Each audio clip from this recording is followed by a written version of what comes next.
Shalom Bapak Ibu. Shalom. Puji nama Tuhan, di pagi hari ini kita boleh bersama-sama datang dalam ibadah raya Minggu di Temanggung ini. Saya berharap kita semua tetap terus menunjukkan sikap kita bahwa kita merindukan hadirat Tuhan di dalam gereja ini. Biarlah setiap kita terus memiliki hati yang rindu untuk menyembah Tuhan pada pagi hari ini. Mari kita arahkan hati kita mau berdoa datang kepada Tuhan. Terima kasih Tuhan, terima kasih Yesus, terima kasih Allah Roh Kudus. Kami bersyukur untuk pagi hari ini Tuhan, karena begitu besar kasih dan anugerah yang sudah Tuhan nyatakan dalam hidup kami, sehingga kami ada sebagaimana kami ada Tuhan. Kami mau memuji meninggikan nama-Mu Tuhan. Kami tidak mau menyia-nyiakan kasih karunia yang sudah Tuhan nyatakan dalam hidup kami sampai hari ini Tuhan. Kami bersyukur untuk nafas kehidupan yang masih Tuhan berikan dalam hidup kami, untuk kami mau memuji meninggikan nama-Mu Tuhan. Berkati ibadah kami pada pagi hari ini Tuhan. Kami percaya Engkau sudah hadir di tengah-tengah kami. Urapi setiap kami ya Roh Kudus, urapi setiap kami. Terima kasih Tuhan, terima kasih. Engkau bertata di atas pujian kami Tuhan. Haleluya, haleluya. Amin. Biarlah pada pagi hari ini kita katakan, ku ada sebab anugerah-Mu Tuhan. Ku ada karena kasih setia-Mu Yesus. Terima kasih Tuhan. Ku ada sebab anugerah-Mu. Ku ada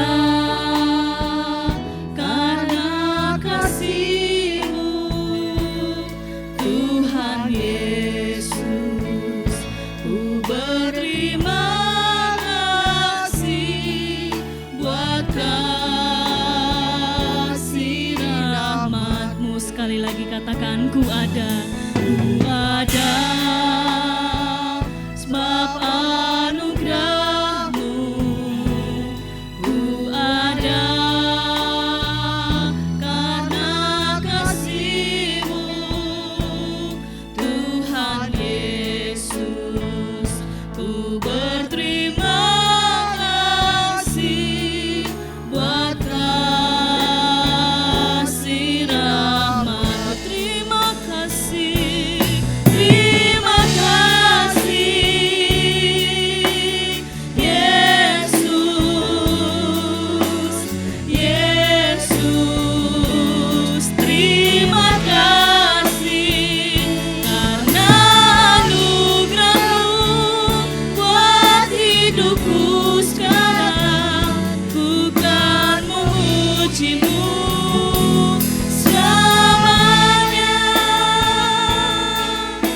Kita katakan bersama, ku ada sebab anugerah-Mu Tuhan.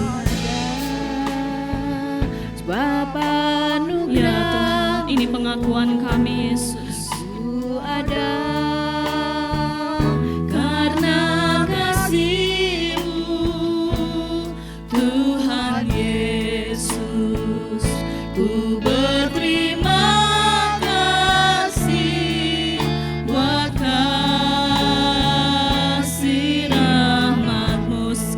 katakan ku ada sebab anugerah-Mu. Ku ada karena kasih-Mu Tuhan Yesus. Ku berterima kasih buat kasih rahmat. Mari angkat tanganmu, katakan terima kasih. Oh, Yesus, Yesus, terima kasih karena anugerah-Mu buat hidupku sekarang. Ku kan memuji-Mu selamanya.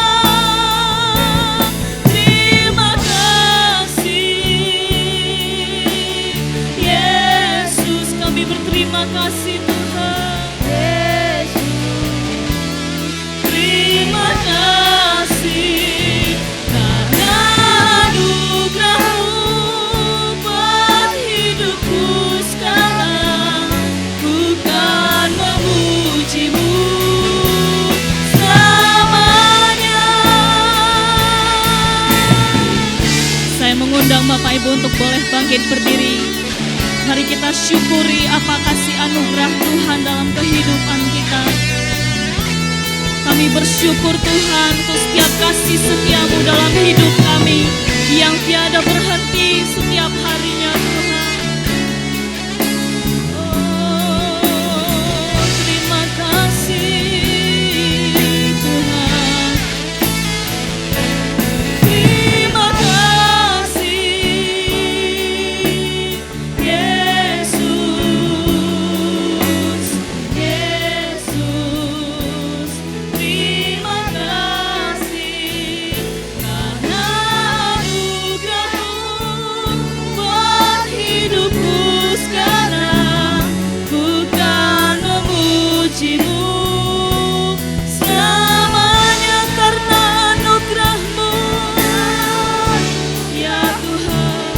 Buat hidupku sekarang, ku kan memuji-Mu selamanya karena anugerah-Mu buat hidupku sekarang. Ku kan memuji-Mu selamanya.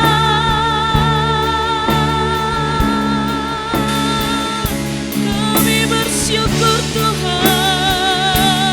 sebab Kau Allah yang luar biasa. Kasih setia-Mu yang Kau nyatakan Tuhan. Mari arahkan hatimu, mari kau sembah Dia, sebab Dia Allah yang berkuasa atas hidupmu. Mari jangan sia-siakan kasih anugerah itu di dalam hidup kita.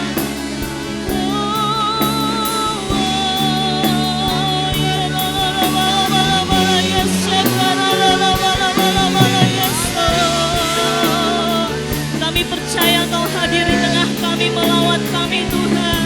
Berkati hati kami Yesus, biar hadirat-Mu memenuhi kami umat-Mu Tuhan. Ya dalam ya syakaramu. Haleluya. Nyatakan kasih-Mu bagi kami Tuhan. Ya dalam ya syakaramu.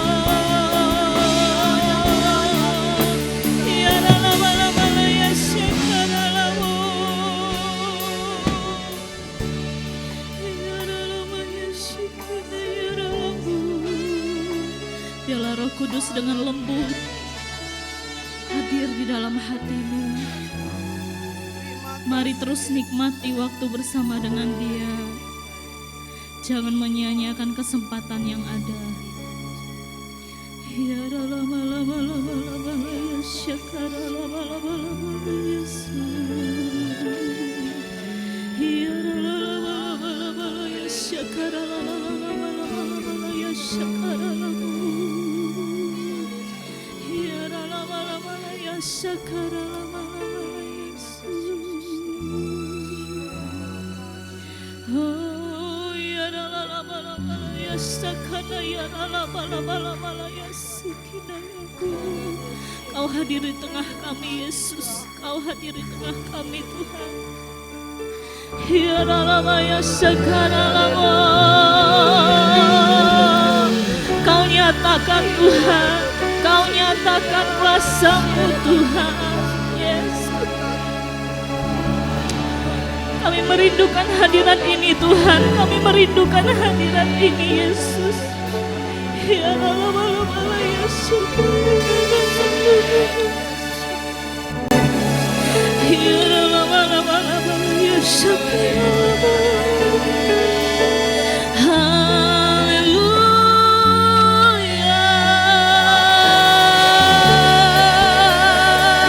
Biarlah api kemuliaan itu memenuhi hati kami Tuhan.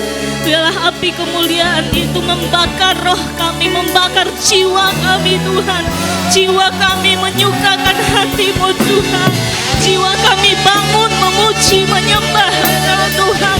Roh kami terbangun memuji Engkau Tuhan. Yes, yes, yes, yes, yes. Oh ya lama ya sakana ya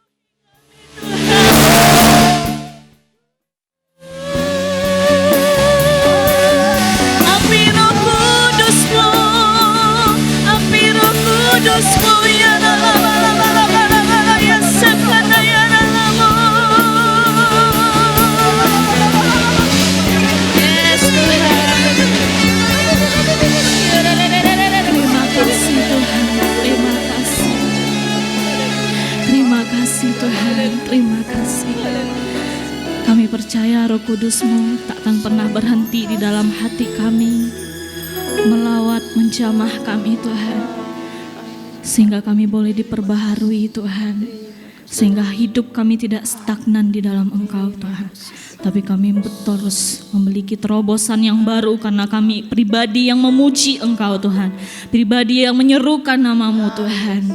Terima kasih Tuhan, terima kasih. Di dalam nama Tuhan Yesus kami mau terus memuji meninggikan nama-Mu Tuhan. Haleluya, haleluya, amin. Shalom. Ada sukacita, amin. Puji nama Tuhan, saya yakin dan percaya pasti masih kuat berdiri untuk memuji Tuhan. Mari kita katakan, serukan nama Yesus. Mari kita berikan tepuk tangan yang meriah untuk Tuhan kita, sebab Dia Allah yang dahsyat, Tuhan kita maha besar.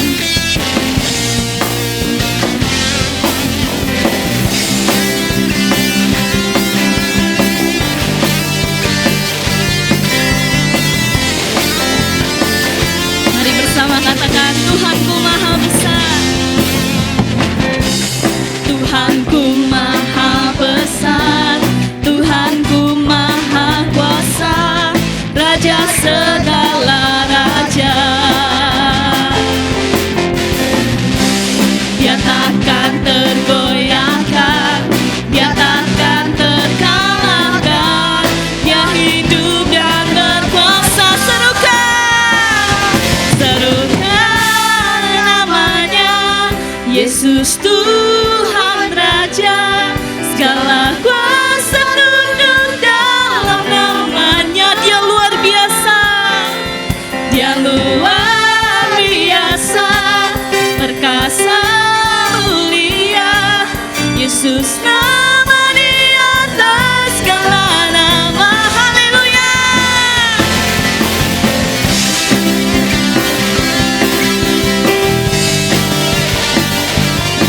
Engkau besar di dalam hidup kami Tuhan. Sekali lagi katakan, Tuhanku. Tuhanku maha besar, Tuhanku maha kuasa, Raja segala raja. Tiada yang bisa menggantikan-Mu Tuhan. Dia takkan tergoyahkan, Dia takkan terkalahkan, Dia hidup dan berkuasa. Serukan namanya, Yesus Tuhan Raja, segala kuasa tunduk dalam namanya. Dia luar biasa, perkasa mulia, Yesus nama di atas segala nama. Serukan namanya, Yesus Tuhan Raja, segala kuasa tunduk dalam namanya.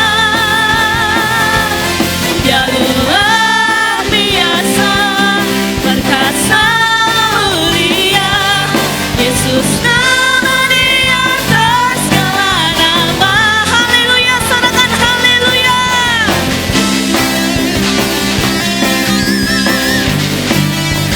Kami mau terus berjalan bersama dengan-Mu Tuhan, karena Engkau sumber kekuatan kami. Yes, haleluya. Masih kuat berdiri, amin. Haleluya. Kita katakan, dengan-Mu Tuhan kami mau berjalan, karena Engkau adalah sumber kekuatan kami.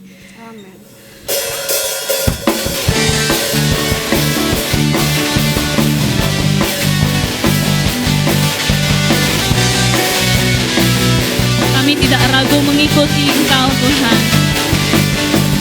Tak pernah ku ragu akan kesetiaan-Mu.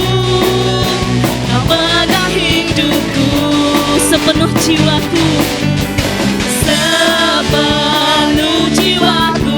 Ku yakin dan percaya, Kau tuntun langkahku. Yesus Kaulah, Yesus Kaulah Raja dalam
duduk kembali. Haleluya, sungguh dahsyat. Saya persilakan untuk duduk kembali.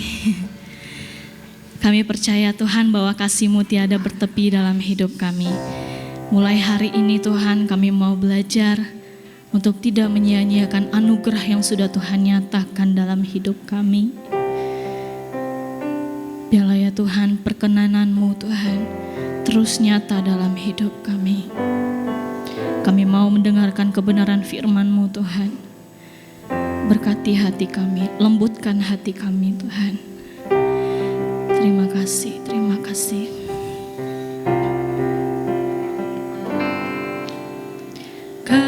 Kasih-Mu tiada bertepi, hati-Mu tak terselami. Betapa baiknya Engkau, ku bersyukur padamu. Perkenanan-Mu ya Tuhan nyata di dalam hidupku. Sungguh Kau yang termulia, jiwaku pun menyembah.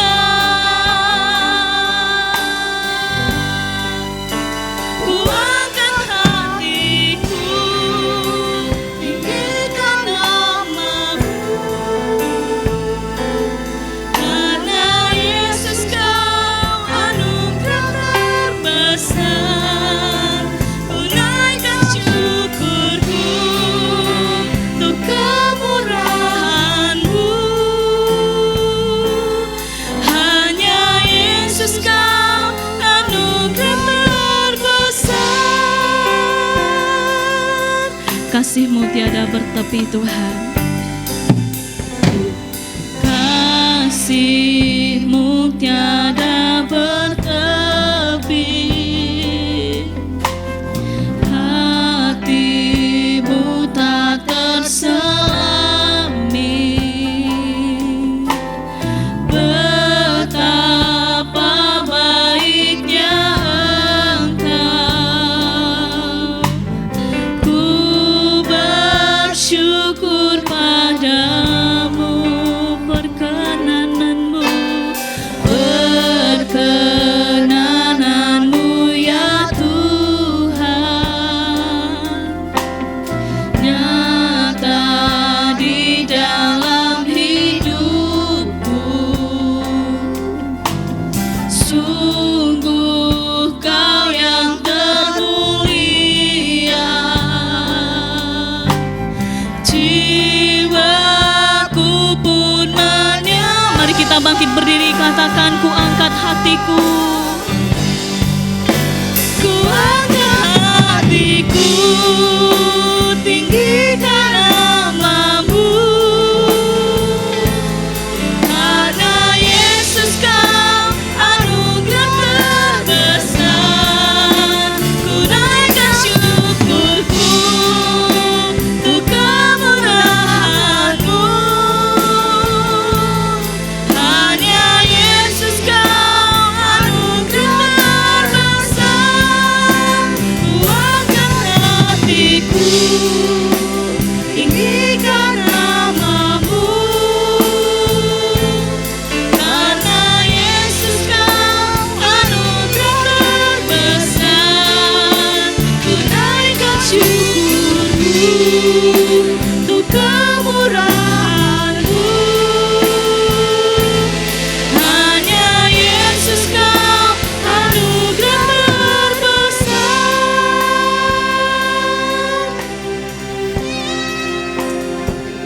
Sebelum kita mendengarkan kebenaran firman Tuhan, mari kita mempersiapkan persembahan yang terbaik untuk Tuhan Yesus.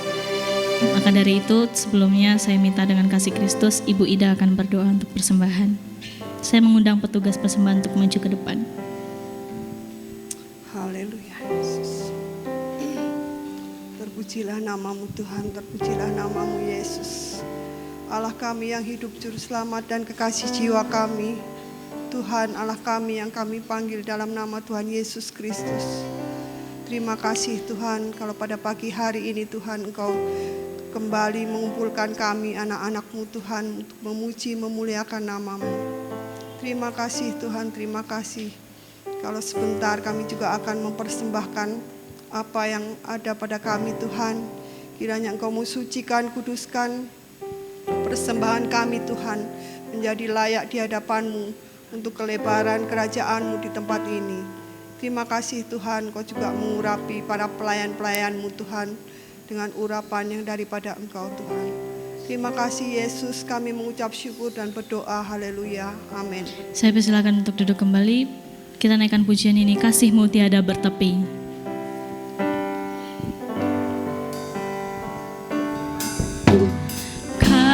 Kasih-Mu tiada bertepi,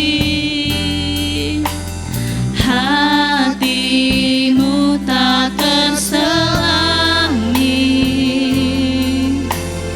Betapa baiknya Engkau, ku bersyukur padamu, perkenananmu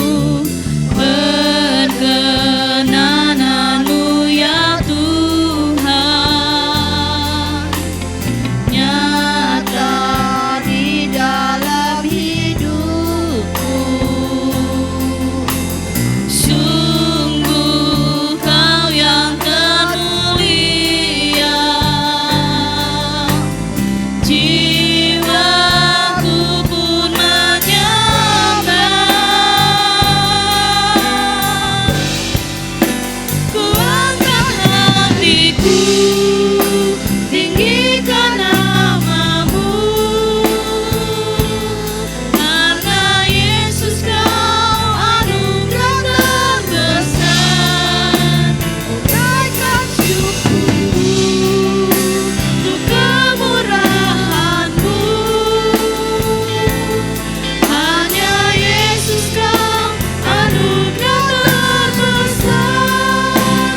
angkat hatiku, tinggikan namamu, karena Yesus Kau anugerah terbesar. Naikkan syukurku untuk kemurahan-Mu, hanya Yesus Kau anugerah terbesar. Ku angkat hatiku, tinggikan namamu, karena Yesus Kau anugerah terbesar. Ku naikkan syukurku untuk kemurahan-Mu, hanya Yesus Kau anugerah terbesar. Ku angkat hatiku, tinggikan namamu, karena Yesus Kau anugerah terbesar. ku naikkan syukurku untuk kemurahan-Mu, hanya Yesus Kau anugerah terbesar. Kita bersama-sama bangkit berdiri. Tinggikan namamu, karena Yesus Kau anugerah terbesar. Ku naikkan syukurku untuk kemurahan-Mu, karena Yesus Kau anugerah terbesar. Karena Yesus Kau anugerah terbesar. Karena Yesus Kau anugerah terbesar.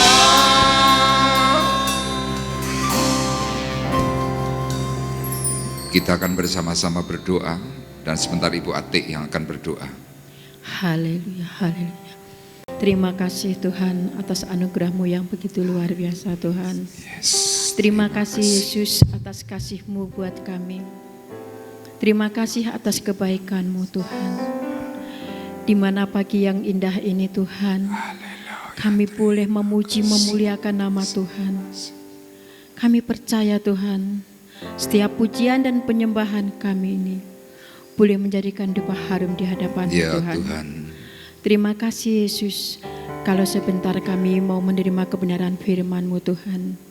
Sucikan, kuduskan hati kami, layakkan kami Tuhan untuk kami menerima kebenaran firman-Mu Tuhan. Urapi hamba-Mu Tuhan dari urapan yang Ya maha tinggi. Tuhan Yesus. Urapi mulut, bibir, dan lidahnya Terima Tuhan. kasih. Sehingga setiap firman yang disampaikan sesuai dan seturut kehendak-Mu saja Tuhan. Terima kasih. Terima kasih Bapa, terima kasih Tuhan. Kami siap untuk mendengarkan firman-Mu hanya di dalam nama Tuhan kami, Yesus Kristus. Kami sudah berdoa dan mengucap syukur. Haleluya. Amin. Amin. Puji Tuhan, dipersilahkan duduk. Shalom. Haleluya. Baik, sesuai dengan tema tahunan kita sepanjang tahun 2022, yaitu tentang harapan bagi yang putus asa. Ini adalah satu hal kesempatan yang Tuhan terus berikan supaya kita yang kehilangan semangat, kehilangan sesuatu yang kita harapkan di tahun ini kembali kita mempunyai pengharapan yang baru. Nah Bapak Ibu, kita pagi hari ini akan bersama-sama belajar dari lanjutan pembelajaran kita dalam kitab 1 Samuel. Nah hari ini kita memasuki pasalnya yang kelima. Nah di teks pertama ini saya menuliskan banyak masalah dalam kehidupan membuat banyak orang bertanya, kenapa itu bisa terjadi? Nah secara khusus kalau kita hidup dalam kehidupan yang normal, muncul yang namanya persoalan rumah tangga. Ya semua orang pasti ngalami. Tidak ada suami istri yang sepanjang hidup, sepanjang mereka berdampingan, mereka semua bisa berkata, oh hidupku harmonis aman. Saya berkata tidak ada yang demikian. Pasti rata-rata pernah ngalami yang namanya konflik, pasti. Konfliknya bermacam-macam. Ada urusan ekonomi, ada urusan merasa tidak diperhatikan, ada urusan merasa sudah tidak sayang atau bahkan ada yang berkata salah pilih pasangan. Nah ini yang kadang-kadang membuat kita ini rumit dan selalu mempertanyakan kenapa ya kok aku kawin sama si A, sama orang yang hari ini menjadi pendampingku. Nah ini terus bergelanjut, kita terus berpikir kenapa dan kita nggak punya jawaban. Nah apalagi kalau sudah mempunyai persoalan rumah tangga yang cukup pelik ditambahi dengan ekonomi yang terpuruk. Orang akan semakin bertanya, sebenarnya ada apa? Sudah kena ekonomi ditambahi hal yang paling mengerikan kalau kena penyakit. Orang kalau sudah mulai kena penyakit, nanti akan muncul yang namanya beban psikologi. Ya, terutama diawali dengan perasaan stres. Stres itu tidak bisa dirasakan secara langsung, tetapi bertahap tiba-tiba muncul. Menekan hati, menekan pikiran. Dan ujung-ujungnya depresi. Nanti kalau saudara di dalam hidup rumah tangga ada yang namanya depresi, kita ini akan semakin mempertanyakan, sebenarnya buat apa sih manusia itu hidup? Nah ujung-ujungnya orang akan bertanya, sebenarnya Tuhan itu ada atau enggak? Nah kalau sudah sampai titik di mana kita bertanya sebenarnya Tuhan itu ada atau tidak, ini adalah masa yang paling kritis dalam hidup manusia. Sama di dalam Alkitab yang kita pelajari bersama-sama selama beberapa waktu, ya tentang banyak timbulnya masalah. Orang itu semakin bingung. Tetapi kalau saya mempelajari dan saya terus belajar akan perkataan firman Tuhan, ternyata firman Tuhan itu bisa memberikan semua pertanyaan-pertanyaan yang kita ajukan. Nah secara khusus mereka bisa mempunyai jawaban kalau mereka mau dengar. Ya makanya minggu yang lalu, Samuel sudah memberikan perkataan kepada bangsa Israel. Mereka mendengar tetapi mereka tidak menanggap. Akhirnya yang muncul adalah kekalahan dalam hidup. Nah, hari ini tema kita adalah menyia-nyiakan anugerah. Ya, jawaban dari semua persoalan yang sedang kita hadapi, apapun yang menjadi masalah kita masing-masing, sumber semua masalah itu karena apa? Menyia-nyiakan anugerah. Nah, kita akan bersama-sama melihat di dalam surat 2 Korintus pasalnya yang ke-6 ayat 1, kemudian 1 Samuel pasal 5 ayat 1 dan ayat 2 dan ayat 11 serta ayat 12. Nanti beberapa ayat ini akan dibacakan oleh Bapak Gunadi, kita menyimak secara baik, kita perhatikan. 2 Korintus 6 ayat pertama, beginilah firman Tuhan, sebagai teman-teman sekerja, kami menasihatkan kamu, supaya kamu jangan membuat menjadi sia-sia kasih karunia Allah yang telah kamu terima. 1 Samuel 5. 1 Samuel 5 ayat yang pertama, sesudah orang Filistin merampas tabut Allah, maka mereka membawanya ke Ebenezer, ke Asdod. Orang Filistin mengambil tabut Allah itu, dibawanya masuk ke kuil Dagon dan diletakkan di sisi Dagon. Ayat 11, sebab itu mereka memanggil berkumpul semua raja kota orang Filistin itu dan berkata, antarkanlah tabut Allah Israel itu, biarlah itu kembali ke tempatnya, supaya jangan dimatikan kita dan bangsa kita. 12.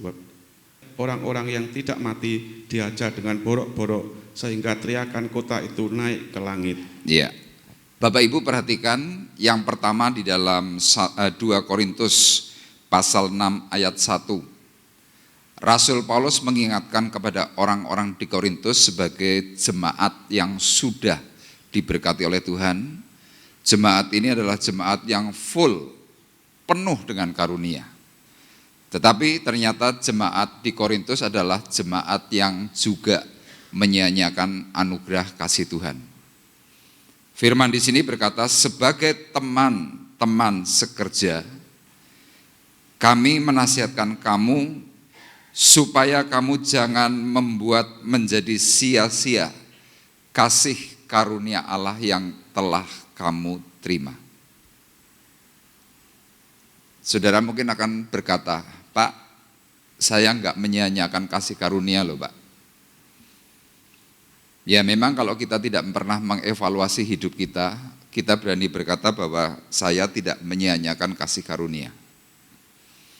Tapi sebenarnya kalau saya perhatikan, banyak dari kita ini menyia-nyiakan kasih karunia.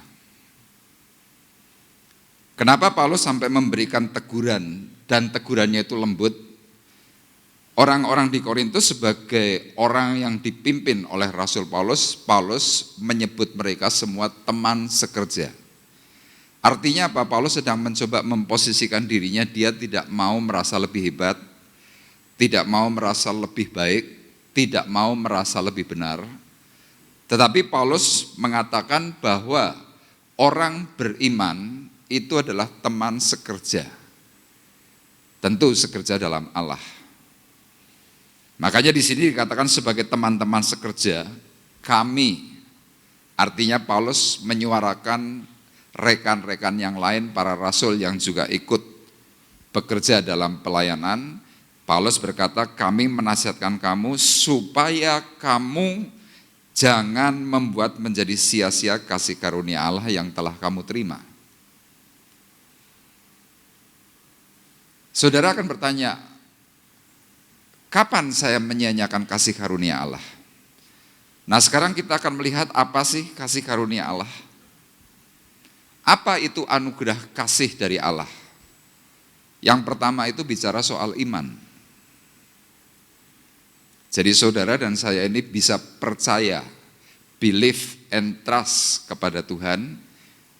Iman yang kita terima itu adalah pemberian, itu namanya kasih karunia. Tapi coba Bapak Ibu perhatikan, ada banyak enggak dari kita seringkali menyia-nyiakan iman yang sudah kita miliki. Apalagi dalam masa COVID ini, banyak orang menyia-nyiakan. Diberi nasihat, diberi teguran, mereka mengatakan, saya enggak menyia-nyiakan, saya tetap percaya kepada Tuhan. Tapi percaya kepada Tuhan bukan hanya bicara, tetapi percaya kepada Tuhan itu perlu dengan yang namanya tindakan. Kalau Bapak Ibu mungkin mengikuti pendalaman Alkitab dari Semarang, dari GBT Kristus Alpha Omega Semarang, kemarin Pak Sundoro itu menjelaskan tentang nilai keselamatan. Disebutkan segitiga keselamatan.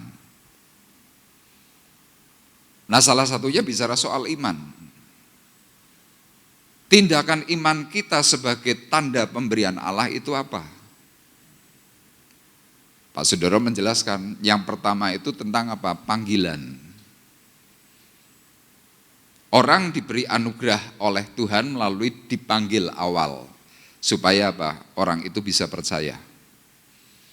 Sesudah panggilan ada yang namanya respon, tanggapan. Habis respon bicara soal tindakan. Salah satu tindakan iman yang Tuhan berikan kepada kita harusnya yang pertama adalah mau baptisan selam. Kemudian yang kedua apa? Tidak menyia-nyiakan yang namanya ibadah. Jadi begitu kita mulai tidak melakukan apa yang Tuhan sedang inginkan, iman yang Tuhan berikan tetapi kita tidak kerjakan, itu namanya menyia-nyiakan. Israel adalah bangsa terpilih. Israel adalah pribadi yang dicinta oleh Tuhan, tetapi mereka menyia-nyiakan. Minggu yang lalu saya sudah sampaikan, mereka kehilangan yang namanya kemuliaan Allah. Ikabod, Tuhan meninggalkan Israel. Akhirnya lihat, Israel itu mengalami banyak problem. Perang kalah, dengar perkataan firman Tuhan, mereka seperti apa? Tidak bisa dengar. Kenapa? Firman Tuhan sudah mencatat, Tuhan membuat mereka tidak bisa dengar. Itu baru bicara soal iman. Kemudian bicara tentang anugerah kasih Allah yang lain adalah kekayaan. Saudara dan saya ini diberi oleh Tuhan yang namanya apa? Nikmat hidup. Ada yang punya rumah, punya mobil, punya sepeda motor, punya sepeda, punya apapun. Itu anugerah. Tapi ada orang berpikir, oh itu karena aku mau kerja. Ya itu pikiran kita. Tetapi kalau Bapak Ibu perhatikan, ada orang ingin kerja mati-matian. Ya tetap nggak bisa sukses. Tapi ada orang yang kerjanya santai, kok hebat, kaya. Ya itu yang namanya anugerah. Apalagi kehormatan. Kehormatan itu juga anugerah. Anda disapa orang, Anda masih di say hello sama orang, itu kehormatan. Ada orang yang menyanyikan kehormatan, akhirnya apa? Mereka tidak bisa dihormati. Apalagi keluarga. Keluarga itu anugerah. Jadi kalau di dalam keluarga muncul konflik, muncul hal-hal yang menyakitkan, coba ditilik, kenapa itu bisa terjadi? Biasanya yang jadi permasalahan pokok dalam hubungan suami istri itu apa? Perselingkuhan.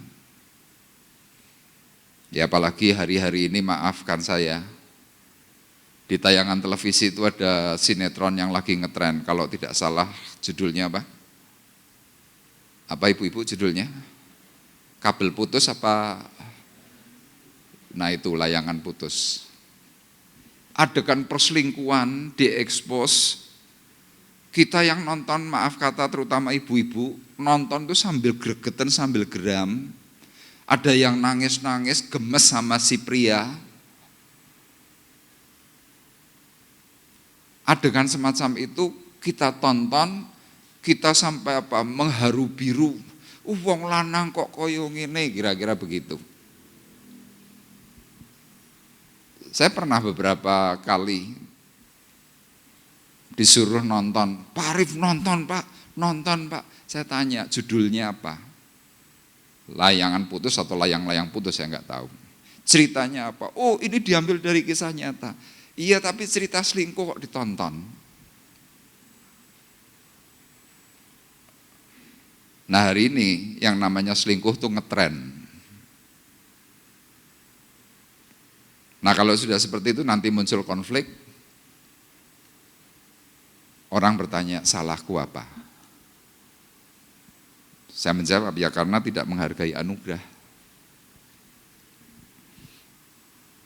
Termasuk buat kita semua yang hari ini sedang mendapatkan pekerjaan baik. Orang kalau kerja baik biasanya diberi inventaris, entah mobil, entah sepeda motor. Nah, banyak pegawai, banyak pekerja sudah diberi inventaris misalkan mobil atau motor.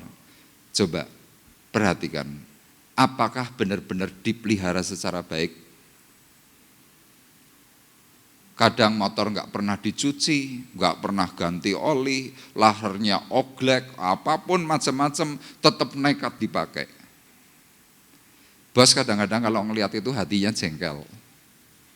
Ada bos yang cukup kejam, jengkel melihat perbuatan pegawainya begitu, langsung dipanggil pegawainya, kamu dikasih inventaris, kamu diberi kepercayaan, hak-hak yang baik, tapi kamu nggak pelihara. Oke, karena kamu tidak pelihara secara baik, mulai bulan depan, inventaris tak cabut. Nanti pegawai akan berkata apa? Bos sadis. Sama dalam hidup kita seperti itu. Sewaktu kita tidak menghargai kasih karunia Allah. Kasih karunia Allah itu adalah sebuah kepercayaan. Kita dipercaya. Begitu kita tidak bisa dipercaya seperti pegawai yang tadi saya ceritakan, Tuhan ambil kasih karunia itu. Waktu diambil oleh Tuhan, apa yang terjadi? Kita merana. Ada orang-orang tertentu berkata bahwa, oh Tuhan gak mungkin ambil itu. Tuhan tidak sejahat itu. Iya, tetapi Tuhan mau berbicara kepada kita, ketika engkau sedang tidak bisa dipercaya, ketika engkau sedang tidak mau memelihara kasih karunia, ketika engkau tidak mau memelihara anugerah, Tuhan itu tidak segan-segan untuk ambil itu semuanya. Nah, kita akan melihat sebentar dalam kitab Wahyu pasal 2 ayat 4 dan ayat 5. Kita akan lihat dan kita akan baca. Wahyu pasal 2 ayat 4 dan ayat 5. Perkataan firman Tuhan berkata demikian. Namun demikian aku mencela engkau karena engkau telah meninggalkan kasihmu yang semula. Bapak Ibu perhatikan. Namun demikian aku mencela engkau karena engkau telah meninggalkan kasihmu yang semula. Ayat 5. Sebab itu ingatlah betapa dalamnya engkau telah jatuh. Bertobatlah dan lakukanlah lagi apa yang semula engkau lakukan. Jika tidak demikian, Bapak Ibu perhatikan, jika tidak demikian aku akan datang kepadamu dan aku akan mengambil kaki dianmu dari tempatnya jikalau engkau tidak bertobat. Kaki dian kalau dalam pelajaran tabernakel itu menceritakan tentang pancaran kasih karunia. Kasih karunia itu bisa diambil oleh Tuhan, dipindah. Makanya Bapak Ibu perhatikan, di Semarang ada beberapa gereja yang dahulu hebat. Tapi hari-hari ini tidak lagi hebat. Kenapa? Kasih karunia Allah itu geser. Dahulu di Semarang ada satu gereja, kalau lagi jam doa malam hari Kamis, sekali hadir itu bisa 2.500 sampai 3.000 orang. Acara itu jam 6 sore, harusnya selesai jam 8 malam, tetapi mereka bisa molor sampai jam 10.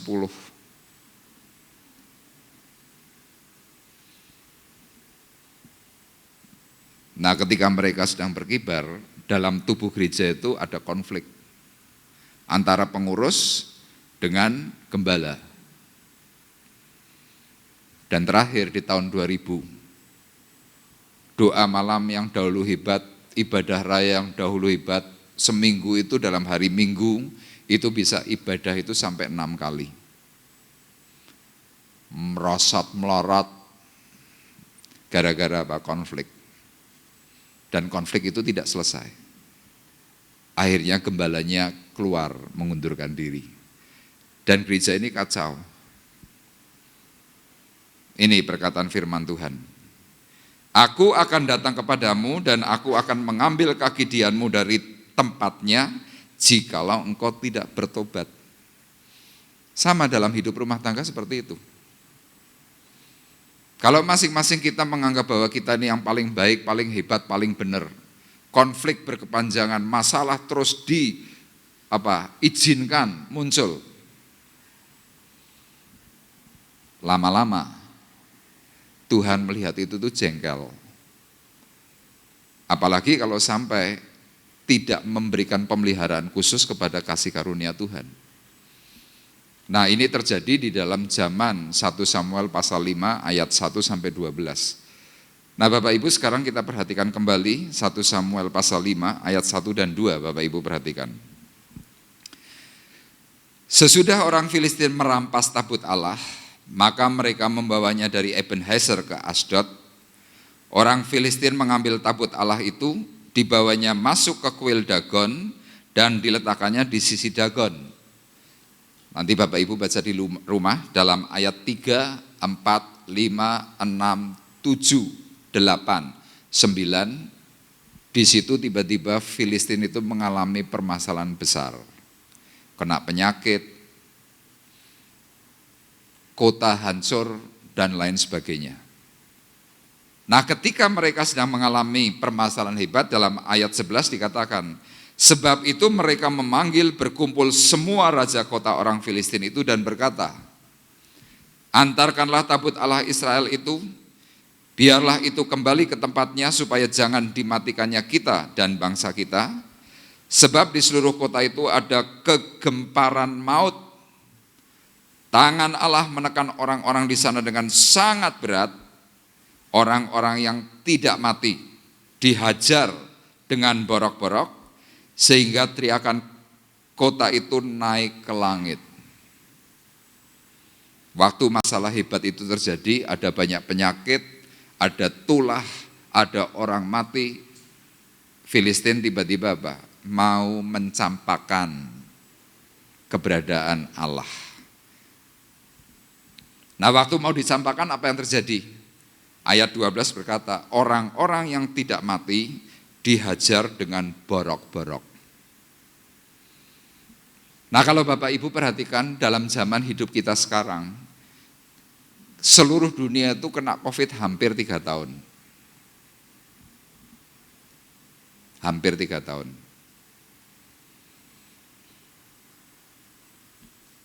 Sebenarnya COVID yang muncul itu kenapa?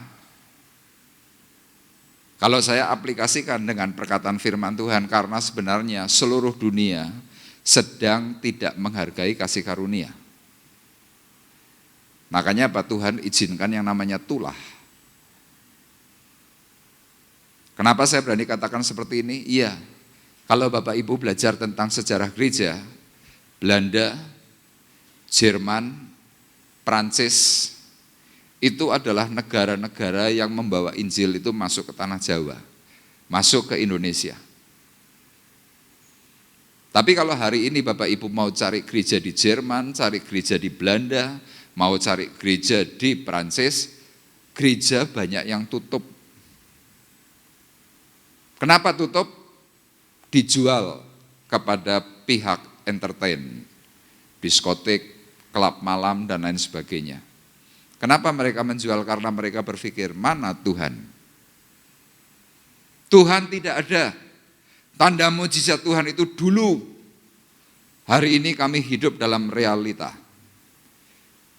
Dan dibuktikan di negara-negara maju, hal-hal yang namanya tanda mujizat itu memang hampir langka sekarang.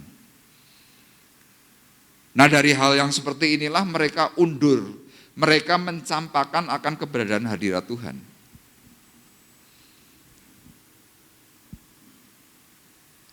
Nah, dalam hidup kita mungkin juga seperti itu. Kenapa ada masalah dalam hidupmu? Kenapa masalahnya kok bertumpuk-tumpuk, bertubi-tubi? Apakah Tuhan tidak pernah memberikan kesempatan kepada kita? Saya berkata, Tuhan berikan kesempatan kepada kita itu sudah sangat lama. Tapi sayang ada banyak manusia itu tidak mau mengevaluasi diri.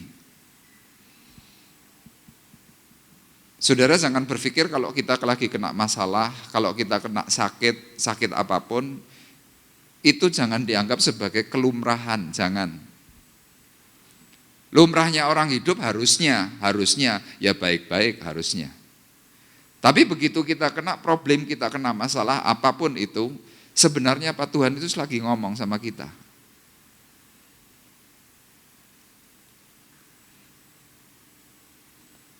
Tapi begitu kita mulai keluar jalur, Tuhan akan berkata dengan cara yang lebih keras.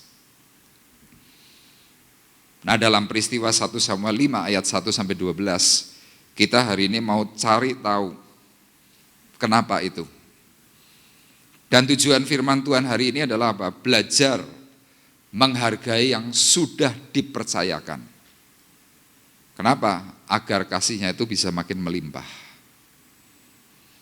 Jadi kalau kita tidak pernah mau belajar, kita tidak pernah mau menghargai, kasih Tuhan itu akan semakin merosot. Itu yang ditulis oleh Rasul Paulus di dalam surat Roma yang disebut dengan apa? Kamsyot. Kamsyot itu meleret. Nah, sekarang kita akan bersama-sama belajar. Bagaimana agar kita bisa menghargai anugerah atau kepercayaan yang Tuhan sudah berikan. Yang pertama, kita harus mau menyadari bahwa Tuhan adalah sumber kemenangan kita semuanya. Amin. Tuhan itu sumber. Ayat 1 dikatakan demikian. Sesudah orang Filistin merampas tabut Allah, maka mereka membawanya dari Ebenezer ke Asdod. Kalau Bapak Ibu baca ayat ini hanya seperti sebuah cerita. Saya waktu baca awal ayat ini pun saya berpikir, ini maknanya apa ya? Waktu saya mencoba belajar, saya baca, ternyata setiap perkataan firman Tuhan yang dicatat dalam Alkitab itu punya makna. Di sini saya tulis, nama-nama dalam Alkitab mempunyai makna yang penting untuk kita renungkan. Nah, di sini ada beberapa nama. Nama yang pertama di sini dikatakan sesudah orang Filistin. Nama pertama itu Filistin.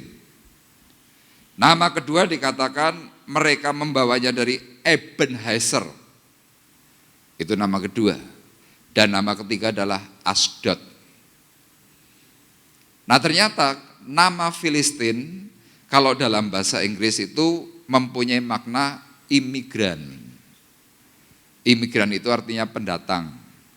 Imigran itu artinya perantauan.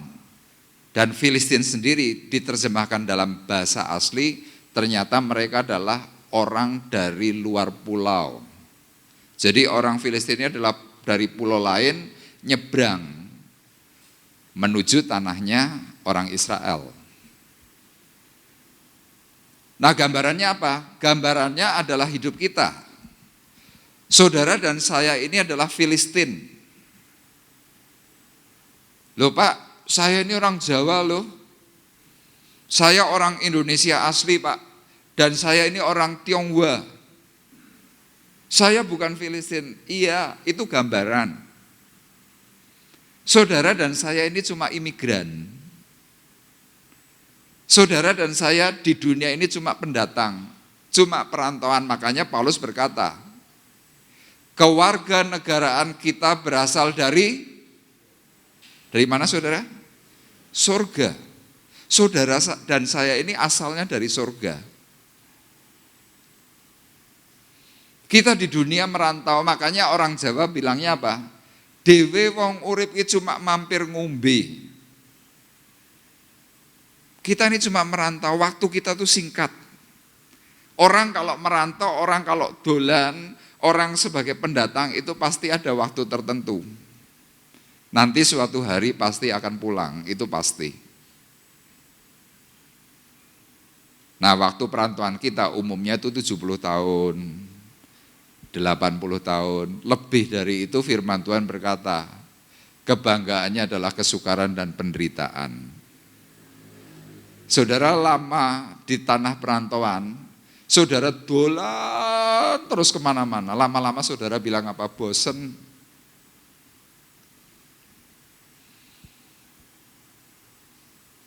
Nah, firman ini menyatakan, sesudah orang Filistin, sesudah orang perantauan itu merampas tabut Allah.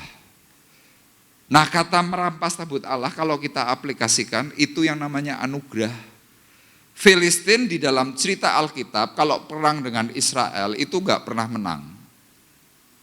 Menangnya itu hanya beberapa waktu tertentu. Isinya cuma kalah, dan kalah. Tapi hari itu Tuhan yang melihat Israel sedemikian menjengkelkan, Tuhan itu mengizinkan untuk Filistin itu menang. Tabut Allah itu adalah lambang supremasinya Allah. Lambang kejayaan, lambang kehebatannya Allah.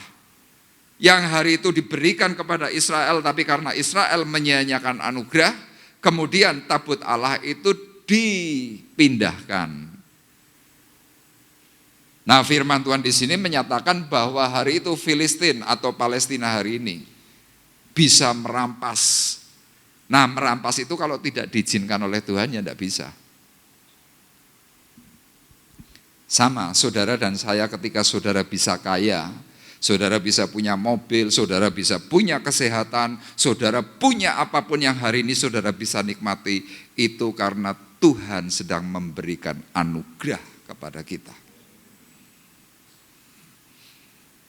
Tapi apakah anugerah itu kita pelihara baik? Saya berkata hampir tidak. Makanya kalau kadang-kadang tiba-tiba Tuhan ambil kesehatanmu, Tuhan ambil kekuatanmu, engkau akan bertanya, kenapa? Hari itu Filistin diberi kepercayaan. Hari itu Filistin diberi satu tanda monumen. Sama, Israel itu pernah mendapatkan monumen. Monumennya apa? Ebenezer. Makanya firman ini berkata sesudah orang Filistin merampas tabut Allah, maka mereka membawanya dari Ebenezer. Kata Ebenezer itu artinya stone of help. Stone of help itu artinya apa? Adalah batu pertolongan. Jadi hari itu Israel terlebih dahulu diberi yang namanya monumen. Ini loh monumen, kamu sudah tak tolong. Menyanyiakan, dipindah. Dipindahnya kemana? Firman Tuhan mencatat dipindah ke Asdod. Asdod itu dalam bahasa Inggris memakai kata powerful, penuh dengan kekuatan. Asdod itu artinya kekuatan, Asdod itu artinya kuat. Nah, Israel yang hari itu merasa kuat, Tuhan ambil alih, dioper ke Filistin. Celakanya Filistin pun berpikir bahwa kemenangan dan perampasan tabut Allah itu karena dipikirnya adalah kekuatan pribadi. Sama kalau hari ini kita masih berpikir, aku kaya karena aku kuat, karena aku hebat. Ya saya bilang tunggu aja. Tunggu. Tuhan itu bisa menselipkan segala sesuatu. Hari ini kita sedang dicelikkan oleh Tuhan. Kita yang merasa kuat, Amerika yang merasa hebat, China yang merasa hebat, negara-negara lain yang merasa hebat, dikirimi dengan yang namanya COVID-19. Dengan ukuran 4.000 nano, itu tidak terlihat. Dunia dan segala tatanannya hancur. Manusia bertobat? Belum. Sekarang diberi kiriman baru namanya Omikron. Namanya aja Omikron. Mikron itu kan satuan paling kecil. Kita mau ndablek, kita masih berkata asdod. Kita mau berkata kuat. Kita harus berkata, Tuhan, aku ora kuat, Tuhan. Makanya hal yang pertama ini penting. Kita harus ingat, kita harus sadari, Tuhan adalah sumber kemenangan kita semua. Begitu kita meleset, begitu kita mulai menyia-nyiakan perkataan anugerah, ya siap-siap. Hari itu Filistin yang sudah diberi kemenangan, yang diizinkan oleh Tuhan menerima yang namanya rampasan tabut Allah. Mereka tidak menghargai secara baik. Saudara perhatikan dalam ayat 2. Orang Filistin mengambil tabut Allah itu, dibawanya ke kuil Dagon, dan diletakkannya di sisi Dagon. Saudara kan tanya, Pak, Dagon itu apa? Dagon itu dewa kemakmuran. Kepala dan tangannya itu bentuknya manusia, tapi kakinya dari ikan. Itu Dagon. Nah, Filistin menyembah itu.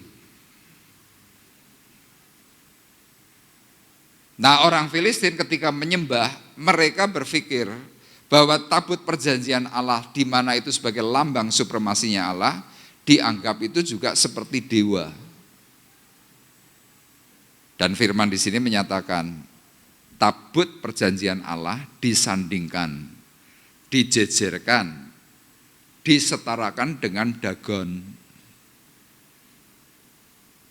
Padahal tabut Allah itu berisi apa? 10 perintah Allah, 2 loh batu. Tabut Allah itu isinya adalah mana surgawi. Tabut Allah itu isinya tongkat Harun yang bertunas. Tuhan nyatakan 3 item di dalam tabut perjanjian untuk apa? Menyatakan isi hatinya Tuhan. Orang hidup itu harus berpegang kepada yang namanya hukum Allah. Orang hidup itu harus berpegang dengan mana surgawi, yaitu firman Tuhan, Alkitab. Dan orang itu harus bertumbuh berbunga. Tapi Filistin hari itu sedang menyanyiakan dengan cara apa? Mereka menduakan Tuhan. Makanya hal yang kedua, bagaimana agar kita bisa menghargai anugerah, bisa menghargai kepercayaan yang Tuhan berikan. Pesan Tuhan yang kedua adalah apa? Jangan menduakan Tuhan.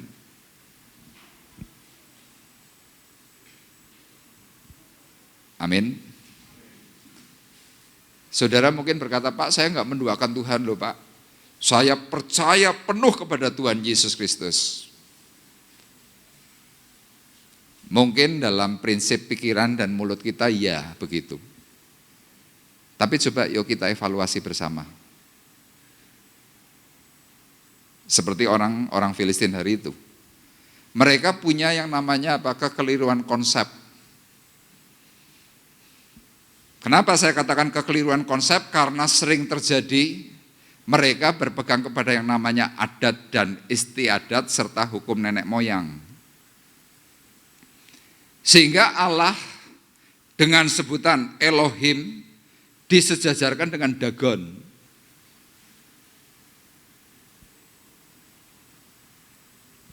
Nah, kita orang di Indonesia, saya Tionghoa, beberapa saudara Tionghoa, kita masih punya yang namanya konsep adat istiadat dan juga hukum nenek moyang. Sering dari kita ini masih melakukan yang namanya sembayangan. Ya, saya masih ingat dahulu waktu saya masih kecil. Papa mama saya itu sudah Kristen. Dari mereka sejak menikah. Dari sejak kami anak-anak itu lahir, namanya sudah nama Kristen. Paulus, Yakobus, Iskak, Lydia, Athanasius, Ulrich, itu nama Kristen semua. Tapi yang terjadi setiap tahun, hari itu papa saya masih hidup, setiap tahun kalau ada acara-acara secara khusus, perayaan-perayaan dari kehidupan orang Tionghoa. Papa saya mulai gelar meja, panjangnya mungkin bisa 4 meter. Di situ ada ayam yang diikat, namanya ingkung. Ada kepala babi, komplit dengan congor plus ininya apa, kupingnya. Ada tebu, ada macam-macam kue, dan macam-macam masakan. Apa yang papa saya lakukan? Sembayangan. Dan maaf, ini maaf, yang konyol sesudah saya evaluasi. Di sini ada meja sembayangan, di atasnya itu ada tanda salib. Loh, ini terjadi. Kalau bulan-bulan tertentu nanti pergi ke kuburan, sama dengan membawa berbagai macam makanan. Untuk apa? Dipersembahkan.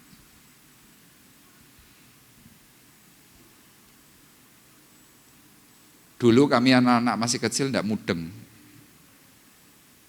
Tapi ketika saya mulai mengikut Tuhan dengan sungguh-sungguh, saya mulai paham. Ini yang namanya apa? Menduakan Tuhan. Orang Jawa bilang, mengatakan apa? Ini musyrik. Dan yang lebih parah, banyak dari kita orang Kristen masih sering pergi ke dukun. Tanya wangsit, tanya kerja, tanya macam-macam. Bahkan kalau mau mengerjakan sesuatu mesti harus selamatan sih, ora sah. Waduh, ini bahaya sekali. Hari itu Filistin melakukan pola itu, menduakan Tuhan. Dan ketika mereka sedang menduakan Tuhan, tiba-tiba patung Dagon ini rubuh. Patung Dagon itu tiba-tiba badannya itu patah. Itu cuma sebuah peringatan. Tapi yang terjadi hari berikutnya mereka tetap nyembah. Yang terakhir patung Dagon itu kepalanya patah. Masih tetap nekat, kena penyakit. Seluruh kota itu kena yang namanya kegemparan. Sama kadang-kadang dalam hidup kita ini kita punya kekeliruan tapi kita enggak sadar. Kita seringkali masih mengedepankan yang namanya konsep. Oh, ini adat kok. Ini ajaran nenek moyang. Ini ajaran dari pendahulu kita, enggak boleh dilanggar. Nanti kamu kualat, kira-kira begitu. Apalagi kita yang sedang hidup di Indonesia. Ya, dengan lambang dasar negara kita Pancasila. Kita pun punya konsep yang baru. Oh, kita harus punya konsep. Kalau nyembah sesuatu yang kita agungkan, kita harus juga Pancasila. Jadi kadang-kadang kita ini agamanya komplit. Kristen, Islam, Hindu, Buddha, Konghucu jadi satu. Supaya apa? Oh, supaya bisa ditolong. Saya berkata salah. Kalau saudara belajar dalam kitab Keluaran pasal 20 ayat 1 dikatakan apa? Hukum pertama dikatakan, jangan ada padamu Allah lain di hadapanku. Amin. Loh, kalau kita mau bersama-sama belajar dan memahami secara benar, Tuhan memberikan hukum pertama, jangan ada padamu Allah lain di hadapanku. Kalau kita bisa melakukan hukum itu, sebenarnya 9 hukum itu sudah tidak perlu. Kenapa? Karena waktu kita bisa mengutamakan Tuhan dalam hidup kita sepenuhnya,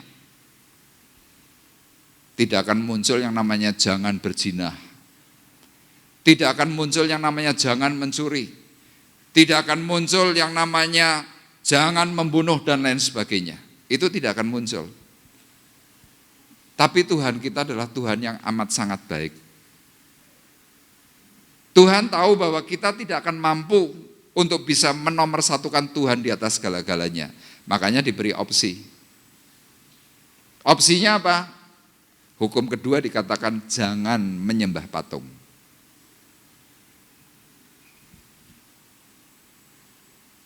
Lo sudah diberi aturan hukum positif yang jelas, sangat jelas. Lo ada lo sampai detik ini orang berpegangnya kepada Alkitab, berpegangnya dengan perkataan firman Tuhan, tapi mereka juga masih nyembah patung. Loh, ini fakta. Tapi coba saudara ngomong sama orang itu, pasti ngamuk.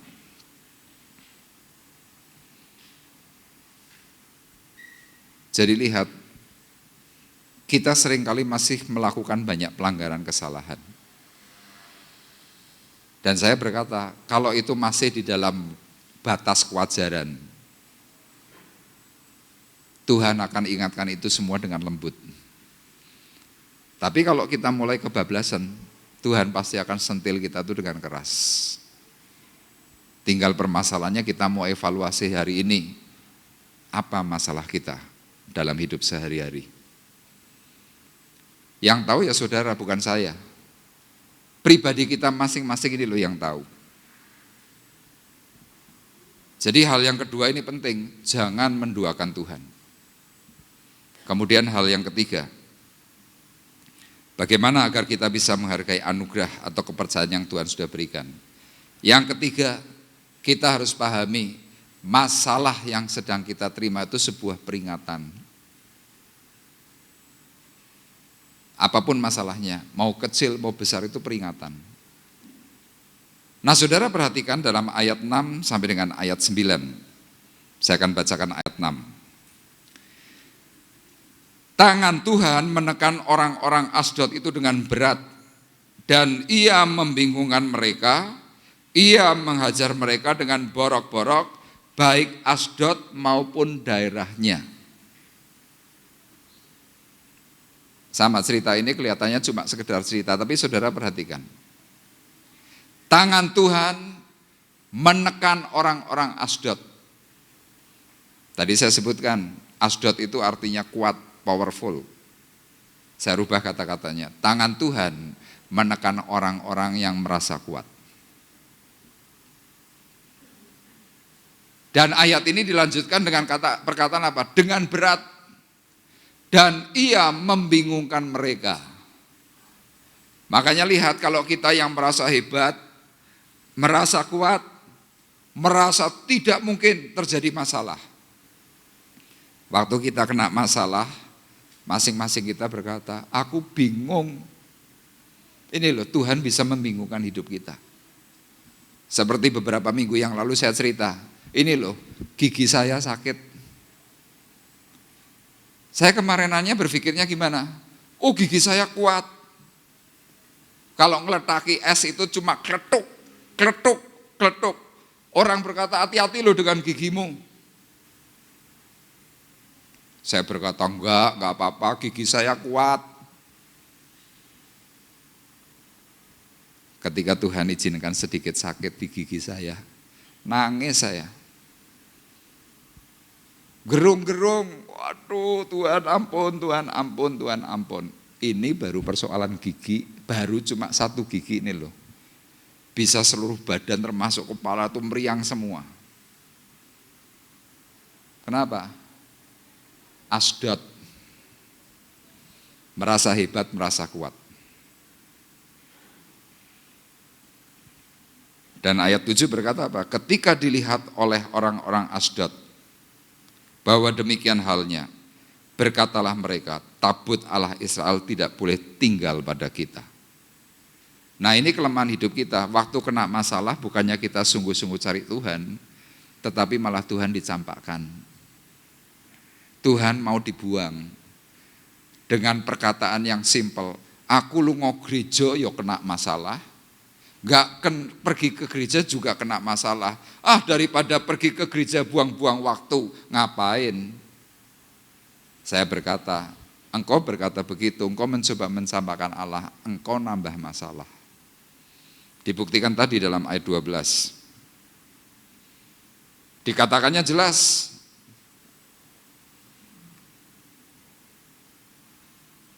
orang-orang yang tidak mati dihajar dengan borok-borok, sehingga teriakan kota itu naik ke langit.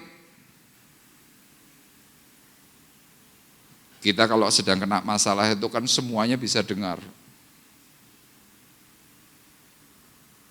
Itu di Semarang ada dealer mobil terkenal, sudah puluhan tahun. ngerti-ngerti kolaps. Ngerti-ngerti seluruh karyawannya di PHK. Di PHK tanpa pesangon. Karyawan nuntut macam-macam.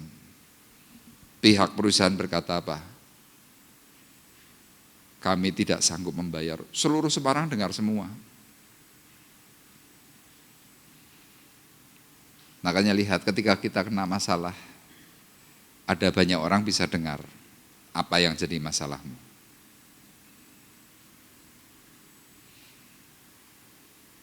Makanya bagi kita yang hari ini mungkin kena problem, sekecil apapun problemnya. Sekali lagi, sekecil apapun problemnya. Pesan firman Tuhan simple.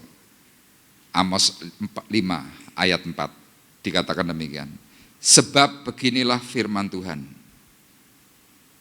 kepada kaum Israel, carilah aku maka kamu akan hidup. Ayat 6 dikatakan, carilah Tuhan maka kamu akan hidup. Jadi waktu kita kena masalah jangan kita mengesampingkan Tuhan, jangan kita buang Tuhan. Tapi terus cari Tuhan. Cari pagarnya, cari perlindungannya. Begitu kita mendapatkan Tuhan, Tuhan itu akan tutup. Tuhan akan membungkus balut kita dengan kasih setianya.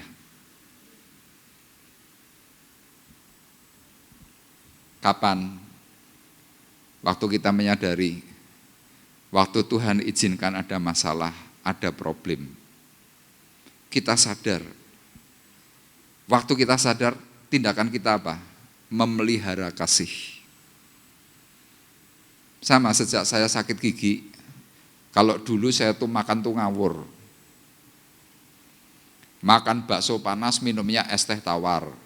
Bukan enak kan? Makan bakso panas, minum es teh manis, di mulut tuh enak. Tapi ternyata panas dan dingin itu kan bertentangan. Kelihatannya enggak masalah. Waktu saya periksa gigi, dokter berkata, gigi bapak itu retak. Sejak gigi saya diperbaiki, hari ini saya kalau makan itu hati-hati. Letak es batu saya sudah enggak mau. Makan yang panas-panas ya saya imbangi dengan minuman yang hangat. Kalau dulu kan enggak, panas minumnya dingin, sekarang enggak. Saya mulai pelihara dengan baik. Kenapa? Saya tidak lagi kepengin sakit gigi. Sama, melalui pengalaman hidup kita Tuhan sedang berbicara. Tinggal masalahnya kita mau evaluasi enggak? Masalahnya kita mau perbaiki enggak? Masalahnya kita mau semakin dekatkan diri kepada Tuhan atau enggak? Hari itu Filistin mengambil satu tindakan. Tindakannya apa? Tabut Allah itu dibuang. Akhirnya Tuhan memerintahkan Daud untuk mengambil kembali tabut perjanjian.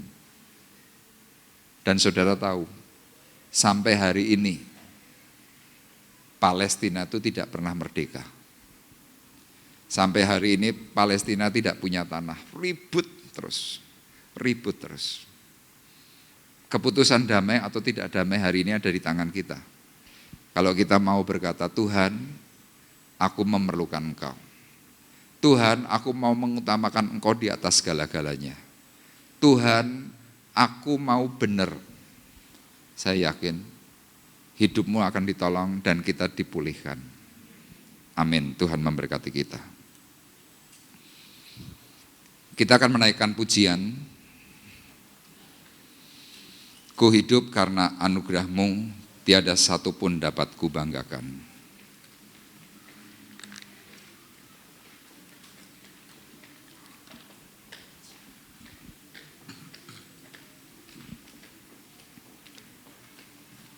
Mari kita bersama-sama merenungkan, merendahkan hati dan diri kita.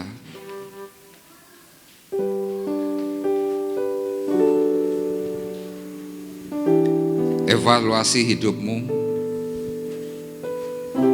Jangan merasa bahwa dirimu kuat, jangan merasa dirimu hebat. Jangan merasa bahwa engkau sudah yang paling benar. Karena segala sesuatu yang kau miliki, apa yang kau nikmati hari-hari ini dan kemarin itu adalah anugerah. Bukan karena kekuatanmu, tetapi karena kasih karunia. Ku hidup karena anugerah-Mu.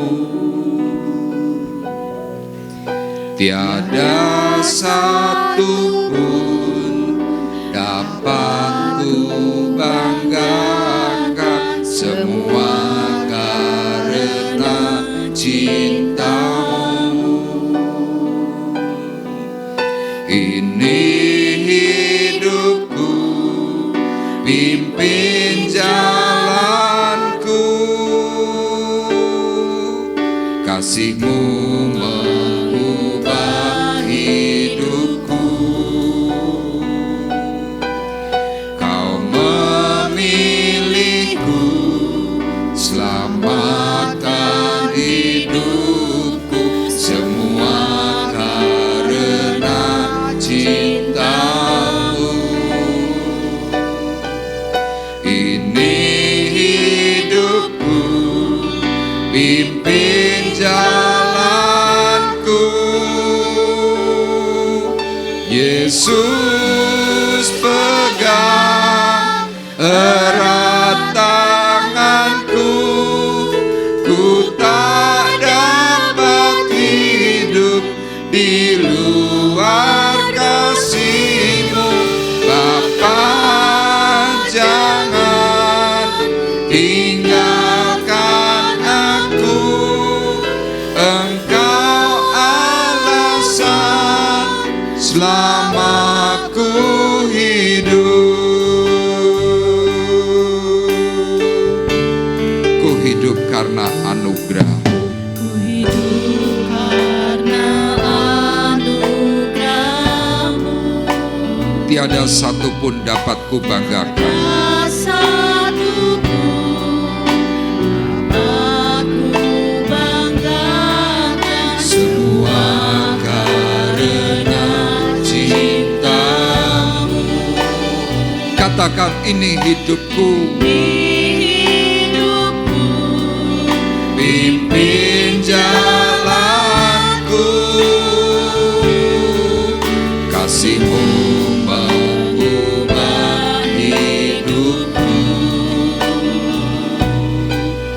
Kau memilihku, selamatkan hidupku, semua karena cinta-Mu. Ini hidupku, pimpin jalanku. Yesus pegang erat tanganku, ku tak dapat hidup di luar kasih-Mu. Bapa, jangan tinggalkan aku,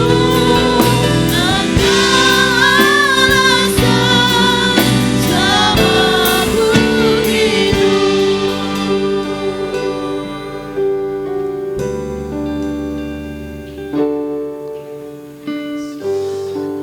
Mari pagi hari ini,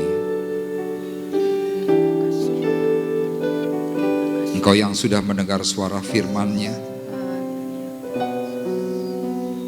dan Kau memahami bahwa hidup yang kita miliki itu karena anugerah. Tuhan memberikan kepercayaan kepada kita sebagai orang-orang pendatang. Tuhan memberikan kepadamu kesehatan, kekuatan. Tuhan memberikan kepadamu nafkah yang mencukupkan hidupmu sehari-hari. Ada yang diberi dengan kelimpahan. Ada orang yang diberi dengan dicukupkan. Bahkan mungkin hidupmu dari hari ke sehari. Tetapi yang kita pahami, Itu semua adalah karena anugerah. Amin.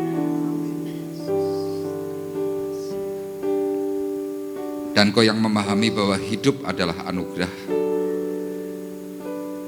Dan kau mengerti bahwa itu adalah kasih karunia. Engkau boleh berdiri di tempatmu masing-masing.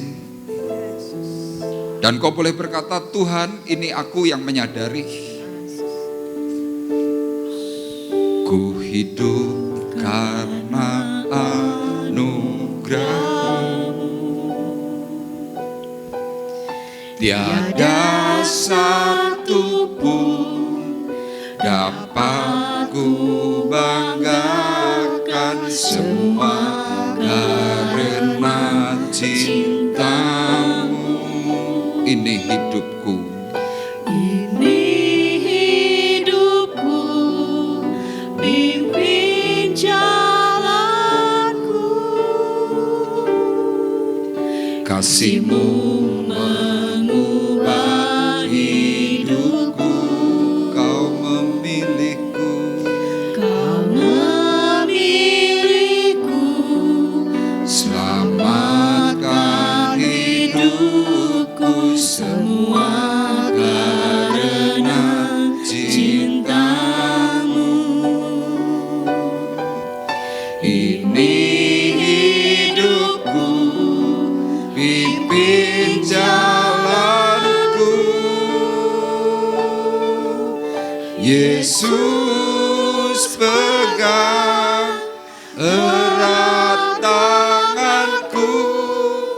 Ku tak dapat hidup di luar kasih-Mu. Bapa, jangan tinggalkan aku.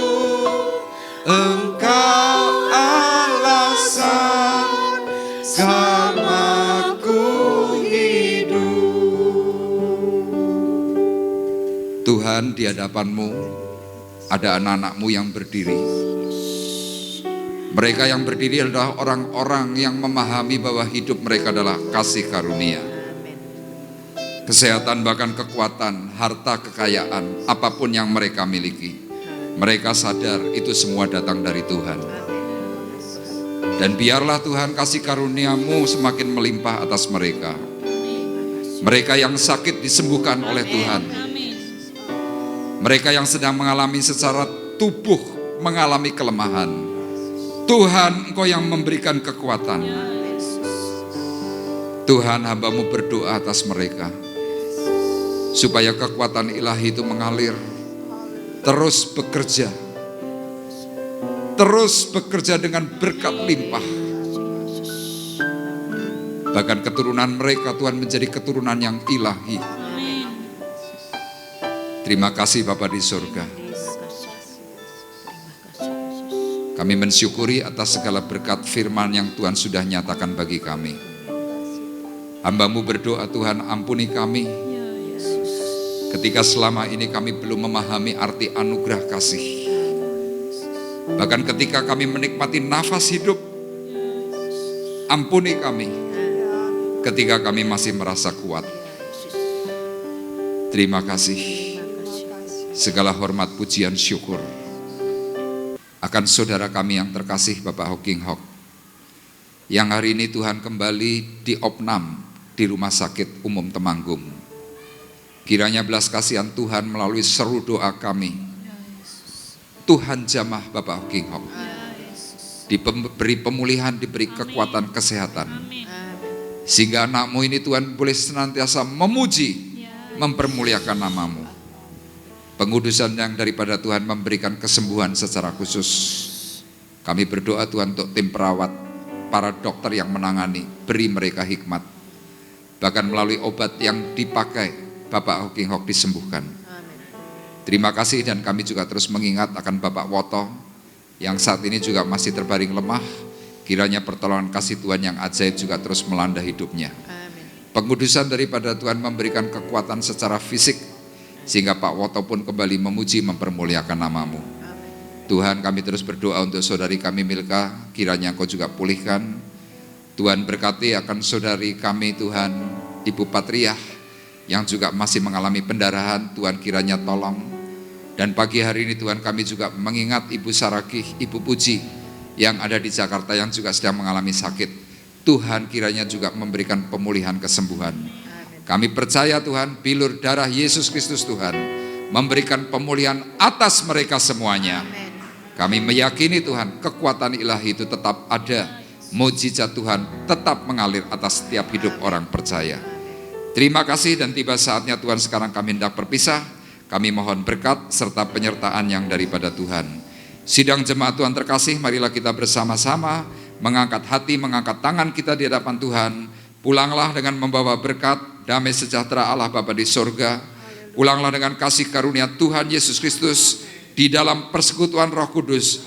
Tuhan memberkati engkau dan melindungi engkau. Tuhan menyinari engkau dengan wajahnya dan memberi engkau kasih karunia. Tuhan menghadapkan wajahnya kepadamu dan memberi engkau damai sejahtera.